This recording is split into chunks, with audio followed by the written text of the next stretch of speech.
अस्सलाम वालेकुम स्टूडेंट्स।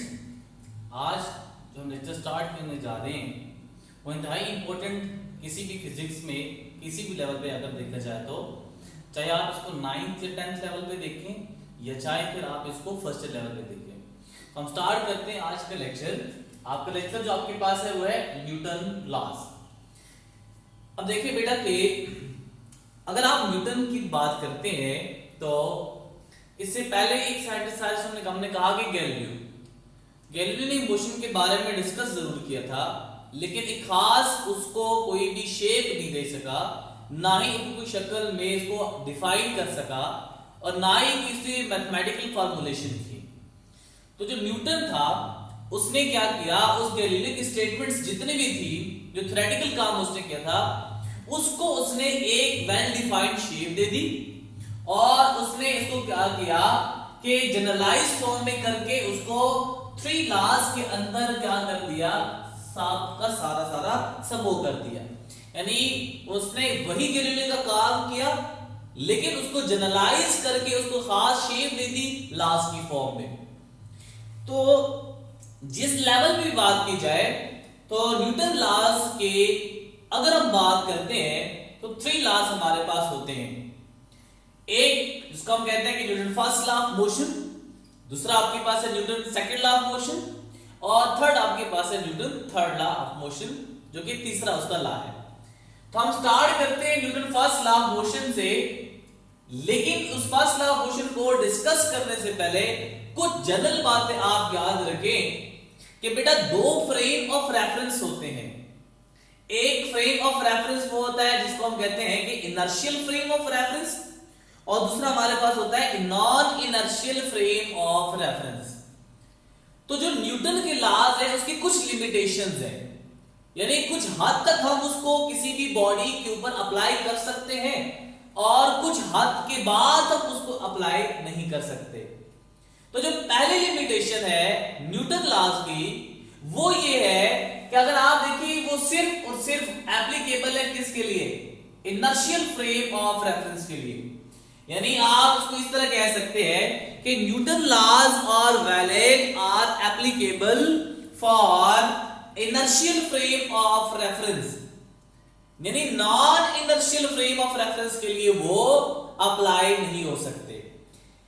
जब हम नॉन इनर्शियल और इनर्शियल फ्रेम ऑफ रेफरेंस की बात करते हैं तो बेटा इनर्शियल फ्रेम ऑफ रेफरेंस एक ऐसा फ्रेम होता है जिसमें कोई भी बॉडी एक्सेलरेट नहीं कर रही होती, यानी उसका एक्सेलरेशन क्या होता है, 0 के बराबर होता है। नॉन एक्सेलरेटेड बॉडी होती है उस इनर्शियल फ्रेम ऑफ रेफरेंस में।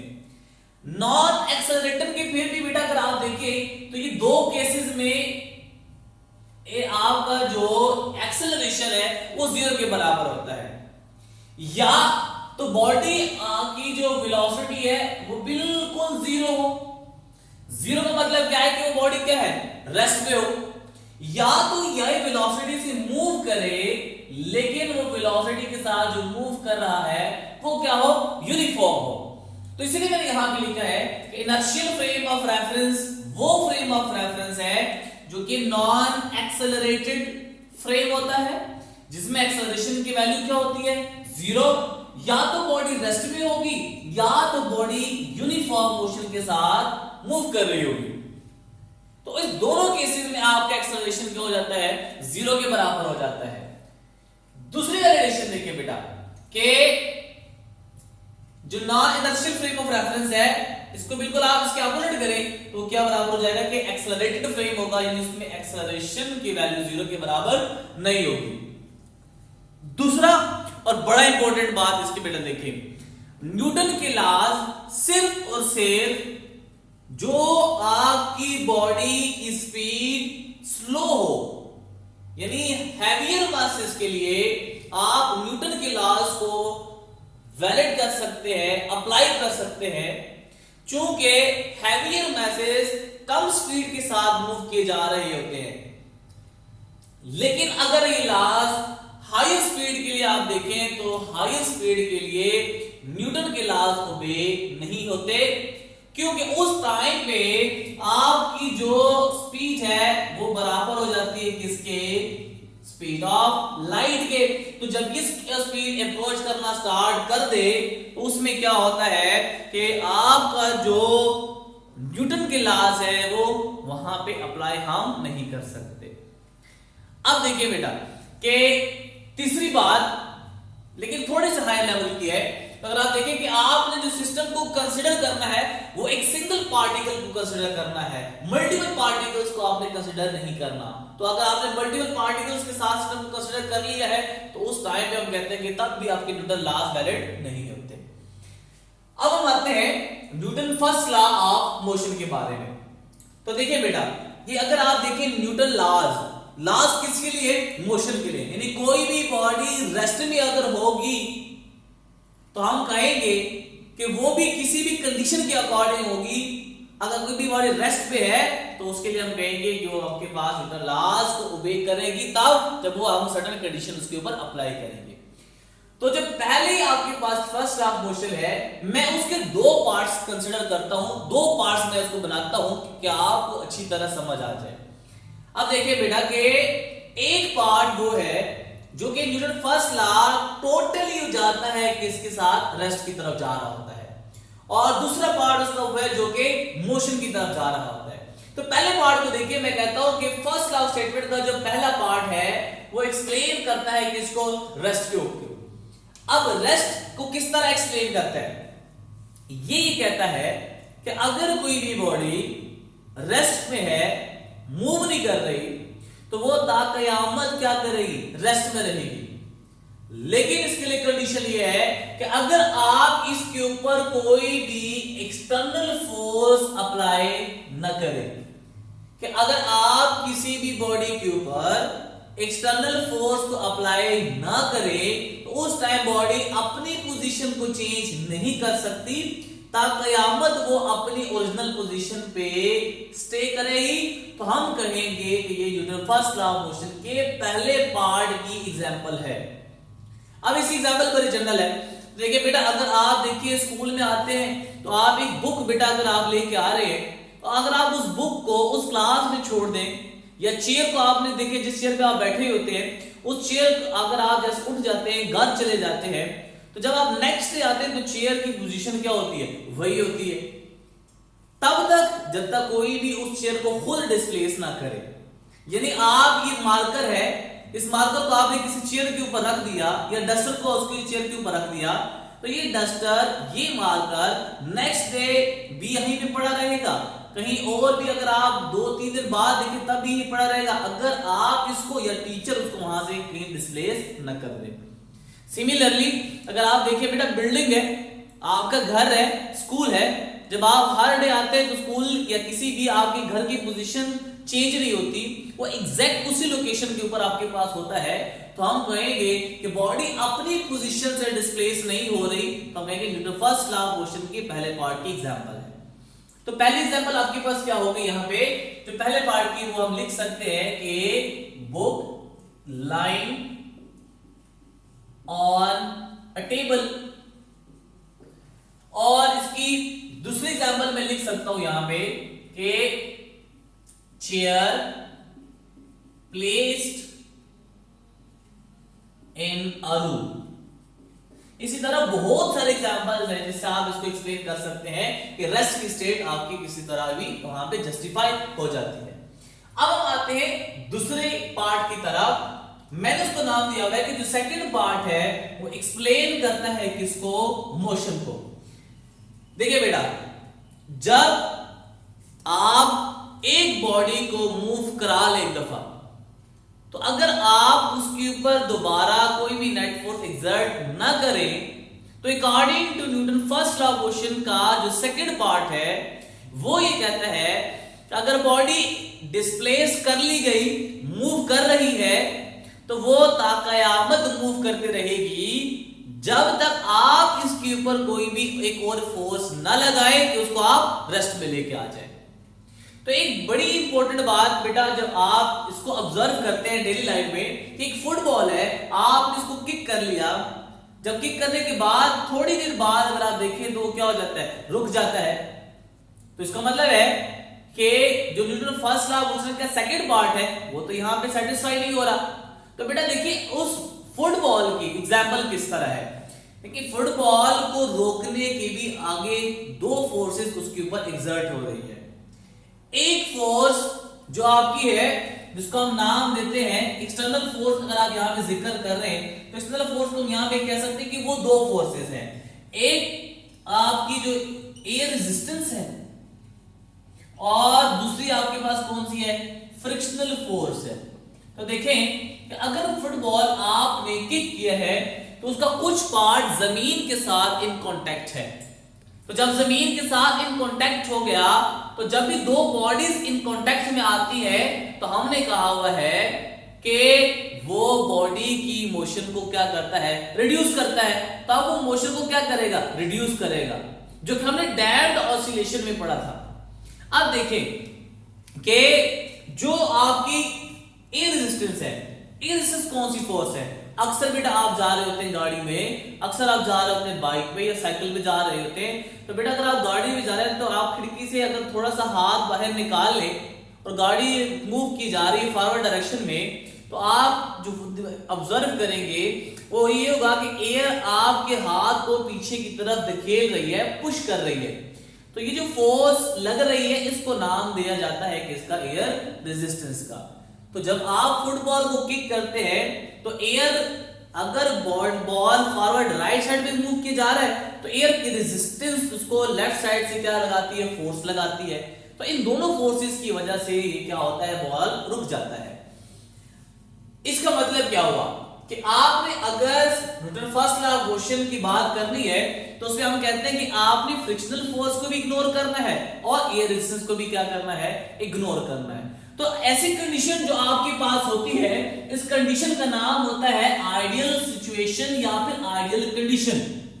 कि आइडियल कंडीशन आपने कंसीडर करनी है, फ्रिक्शनल फोर्स भी नहीं होनी चाहिए और आपकी एयर रेजिस्टेंस भी नहीं होनी चाहिए।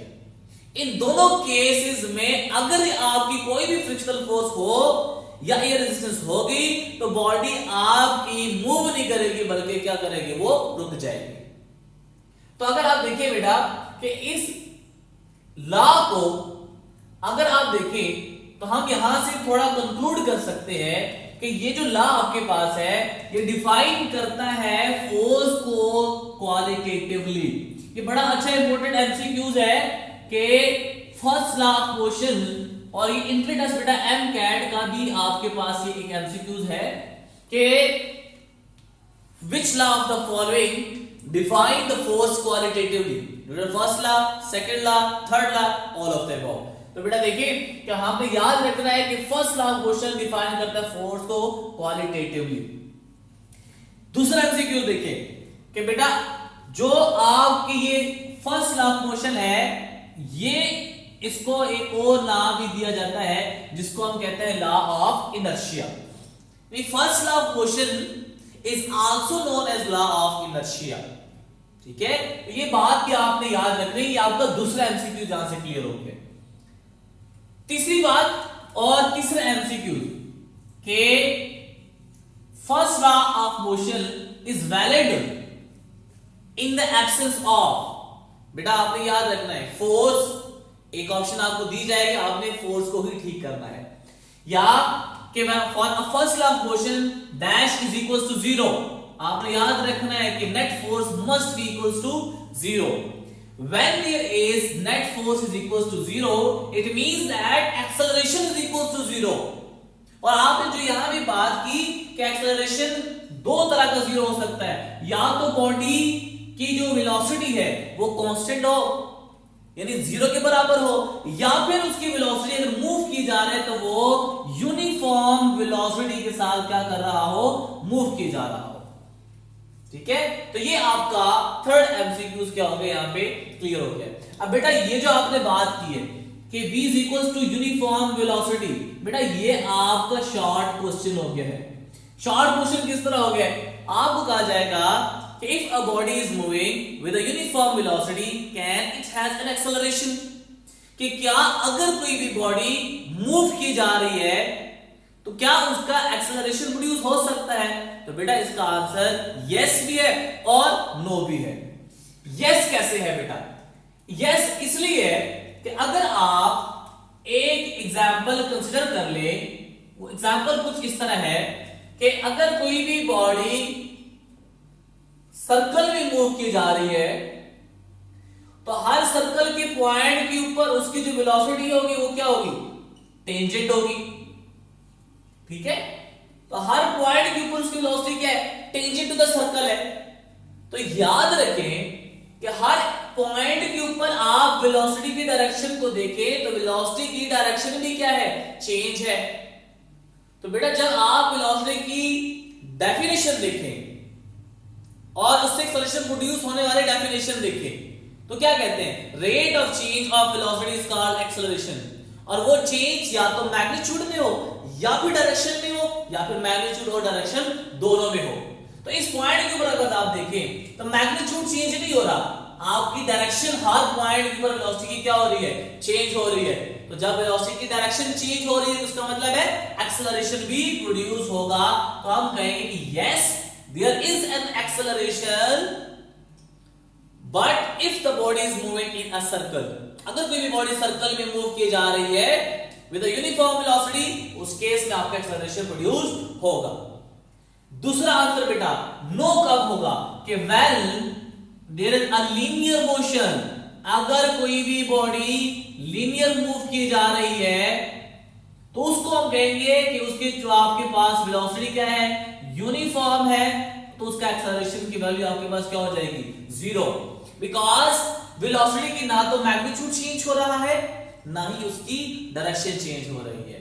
तो दोनों चूंकि आपके पास कांस्टेंट है, तब्दील नहीं हो रहे, तो हम कहेंगे एक्सेलरेशन की वैल्यू यहां पे क्या हो रही है, वो जीरो है। उम्मीद है आपको ये चीज समझ आई होगी बेटा। नेक्स्ट एमसीक्यूज की तरफ बढ़ते हैं। बेटा ये है कि dash is the measure of inertia when a body is at rest. कि अगर कोई भी बॉडी रेस्ट में है तो हम किस चीज के हम कहते हैं कि इनर्शिया की वो मेजरमेंट है।